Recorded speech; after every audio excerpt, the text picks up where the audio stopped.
hello everyone ভালনে খবৰ বহুত দিনৰ মূৰত আহিলো মই মিনি ব্লগ এটা লৈ আমি ওলাই আছো দিহানাম গাবৰ বাবে আমি গৈছিলো খৰাহিমুল প্ৰাথমিকৰ হৈ বিশ্বনাথ আঞ্চলিক নামঘৰলৈ বুলি আৰু এয়া আহি অকমান প্ৰেক্টিছ কৰি ললো কাৰ্যালয়ত আৰু এয়া বহি পেলাই অকমান নাম শুনিলো যেহেতু নামো হৈ আছিল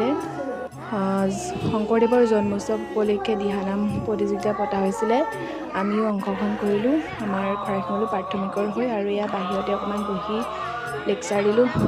লেকচাৰ দিয়াটো থাকেই আৰু মানুহৰ হয়নে নাই কথা যিমান পাতিলেও শেষ নহয় আপোনালোকৰ বাৰু হয়নে তেনেকুৱা আৰু এয়া আমাৰ দিহানাম গোৱা আৰু তাতে আমি শ্ৰেষ্ঠ দল হিচাপে পাবলৈ সক্ষম হলো তাৰ পৰাই আমাক জিলালৈ বুলি সিলেক্ট কৰিলে আৰু ইয়াৰ পিছত আমি জিলালৈ যাম তাৰপিছত জিলাত যদি পাবলৈ সক্ষম হওঁ তেতিয়া আমি মূলত যাবলৈ পাম আৰু ভিডিঅ'টো আজি ইমানেই দেই ভাল পালে যদি লাইক কৰিব বাই বাই